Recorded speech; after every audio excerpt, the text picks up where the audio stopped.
Hello students, welcome to my channel Shreya classes. आप सभी को मेरे यूट्यूब चैनल श्रेया क्लासेस में बहुत बहुत स्वागत है।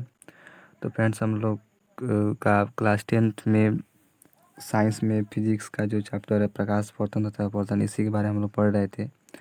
तो इसमें हम लोग का 2 लेक्चर अपलोड हो चुका है और आज ये तीसरा लेक्चर है। तो इसके पहले वाले वीडियो में हम लोग लेंस को देख चुके थे। आज हम लोग देखेंगे लेंस कितने प्रकार की होती है। तो जो स्टूडेंट्स आज भी इस वीडियो को पहली बार देख रहे हैं, वो एक बार इसके पहले वाले वीडियो को प्लेलिस्ट में जाकर 2 लेक्चर अपलोड हुआ उसको देख ले।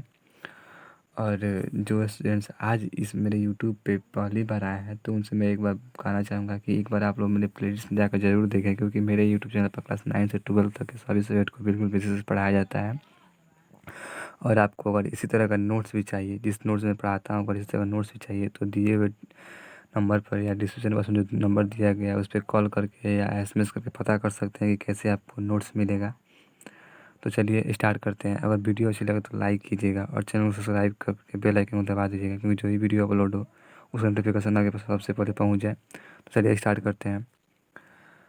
लेंस मुख्य रूप से 2 प्रकार के होते हैं। जो लेंस होता है वो 2 प्रकार का होता है, उत्तल लेंस, अवतल लेंस। उत्तल लेंस को इंग्लिश में बोलते हैं कॉन्वेक्स लेंस और अवतल लेंस को इंग्लिश में बोलते हैं कॉनकेव लेंस। तो पहला देखते हैं उत्तल लेंस, कॉन्वेक्स लेंस। ऐसा गोलीय लेंस जिसका दोनों पृष्ठ बाहर की तरफ वक्रित होता है उत्तल लेंस कहलाता है। ये कह रहा है कि ऐसा गोलीय लेंस जिसका दोनों पृष्ठ होता है वो बाहर की तरफ वक्रित होता है उत्तल लेंस कहलाता है। जैसे कि दोनों पृष्ठ बाहर की तरफ वक्रित हो रहा है तो इसको उत्तल लेंस कहा जाता है। उसको अवतल लेंस। दूसरा है अवतल लेंस, कॉनकेव लेंस। ऐसा गोलीय लेंस जिसके दोनों पृष्ठ अंदर की तरफ वक्रित होता है अवतल लेंस कहलाता है। तो ये कह रहा है कि ऐसा गोलीय लेंस के दोनों पृष्ठ अंदर की तरफ वक्रित होता है अवतल लेंस कहलाता है। तो हमेशा याद रखिएगा कि उत्तल लेंस बाहर की तरफ वक्रित होता है और अवतल लेंस अंदर की तरफ वक्रित होता है। उसको एक प्रश्न याद रखिएगा। प्रश्न कह रहा है कि उत्तल लेंस की अभिसारी लेंस तथा अवतल लेंस की अपसारी लेंस क्यों कहा जाता है। ये को पूछ रहा है कि उत्तल लेंस को अभिसारी लेंस तथा अवतल लेंस को अपसारी लेंस क्यों कहा जाता है। तो इसके उत्तर आंसर होगा, जब किसी लेंस से प्रकाश की किरणें गुजरती है तब यह उत्तल लेंस प्रकाश किरणें को मुख्य अक्ष के एक बिंदु पर अभिसारी कर देता है, इसलिए उत्तल लेंस को अभिसारी लेंस कहा जाता है। ये कह रहा है कि जब किसी लेंस से प्रकाश की किरणें गुजरती है तब यह उत्तल लेंस प्रकाश की किरणों को मुख्य अक्ष के एक बिंदु पर अभिसारी कर देता है, इसलिए उत्तल लेंस को अभिसारी लेंस कहा जाता है। उसके बाद अवतल लेंस में प्रतिबिंब की बनने की 2 स्थितियाँ होती है। जब पहला है जब वस्तु अनंत पर, कह रहा है कि जो अवतल लेंस होती है उसमें प्रतिबिंब की बनने की 2 स्थितियाँ होती है। तो पहला कह रहा है कि जब वस्तु अनंत पर हो तो कैसा प्रतिबिंब बनेगा अवतल लेंस में। तो आइए देखते हैं। जब वस्तु अनंत पर हो तब किसी अवतल लेंस में इसका प्रतिबिंब मुख्य फोकस पर उसी तरह बनता है जिस तरह वस्तु होता है। ये कह रहा है कि जब वस्तु अनंत पर हो तब किसी अवतल लेंस में उसका प्रतिबिंब मुख्य फोकस पर उसी तरह बनता है जिस तरह वस्तु होता है। इस प्रकार बना प्रतिबिंब काल्पनिक अवस्था तथा सीधा होता है तथा इसका आकार वस्तु के आकार की अपेक्षा काफ़ी छोटा होता है, जैसे कि आप डायग्राम में फिगर में देख सकते हैं। उसका नेक्स्ट है जब वस्तु अनंत और प्रकाशित केंद्र के बीच स्थित हो। ये कह रहा है कि जब वस्तु अनंत और प्रकाशित केंद्र के बीच स्थित हो तब कैसा प्रतिबिंब बनेगा। तो देखिए, जब वस्तु अनंत और प्रकाशित केंद्र के बीच स्थित हो तब इसका प्रतिबिंब किसी अवतल लेंस में उसी तरफ मुख्य फोकस और प्रकाशित केंद्र के बीच बनता है। इस प्रकार बना प्रतिबिंब काल्पनिक आवासी से सीधा होता है और इसका आकार वस्तु के आकार की अपेक्षा छोटा होता है। ये कह रहा है कि जब वस्तु अनंत और प्रकाशित केंद्र के बीच स्थित हो तो उसका प्रतिबिंब उसी अवतल लेंस में उसी तरफ मुख्य फोकस और प्रकाशित केंद्र के बीच बनता है। इस प्रकार बना प्रतिबिंब काल्पनिक आभासी सीधा होता है और इसका आकार वस्तु के आकार की अपेक्षा छोटा होता है। उसके बाद लेंस सूत्र, लेंस फार्मूला। तो लेंस फार्मूला होता है 1/b - 1/u बराबर 1/f, 1/b - 1/u बराबर 1/f। तो इसको हमेशा याद रखिएगा। ये कभी भी सूत्र आपको परीक्षा में या कोई भी क्वेश्चन में लगेगा तो इसको याद कर लीजिएगा। आवर्धन, जिसको इंग्लिश में बोलते हैं मैग्निफिकेशन। तो m बराबर h-h, m बराबर b - u, m बराबर h-h, b बराबर b - u।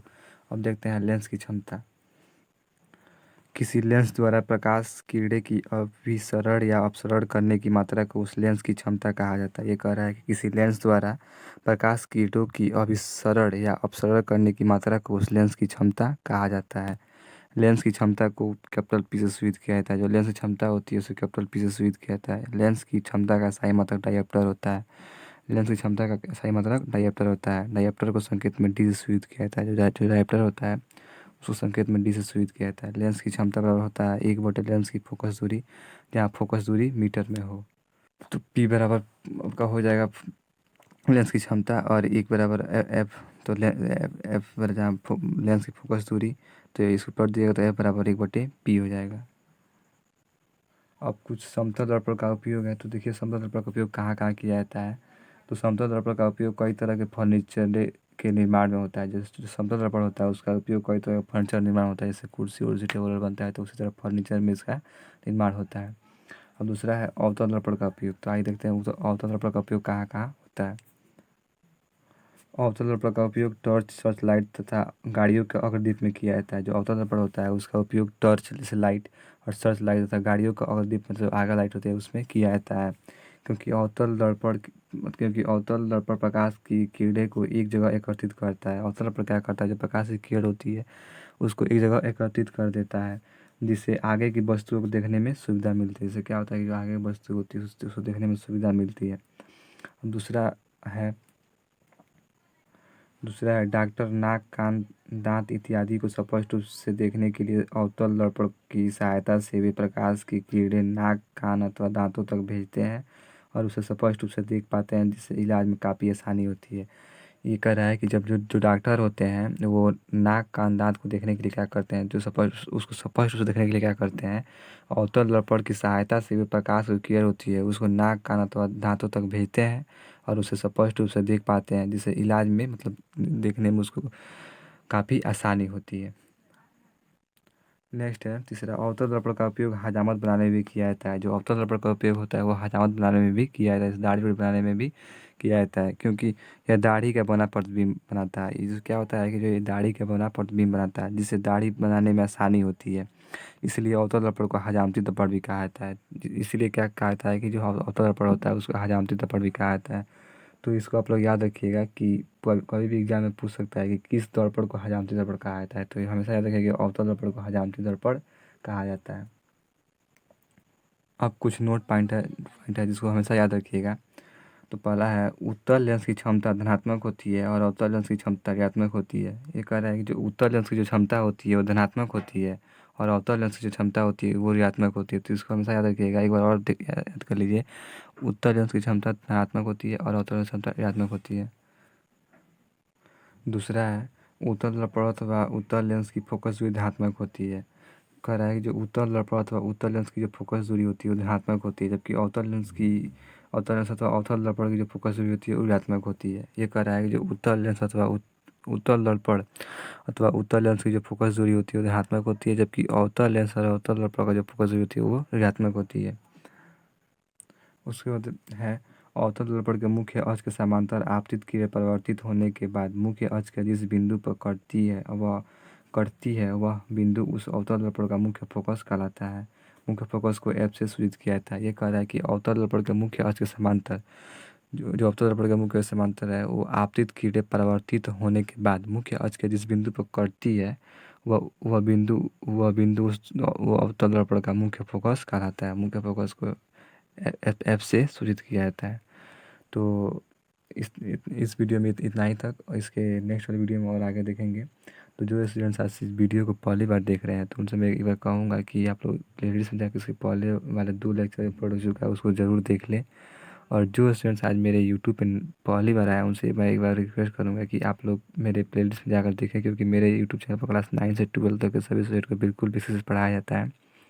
और जो स्टूडेंट्स को इसी तरह का नोट्स चाहिए तो वो दिए हुए डिस्क्रिप्शन बॉक्स में नंबर दिया होगा, उससे आप कॉल करके पता कर सकते हैं कैसे नोट्स मिलेगा।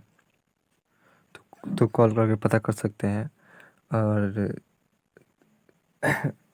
तब फिर मिलते हैं नेक्स्ट वीडियो में। तब तक के लिए धन्यवाद। जय हिंद, जय भारत।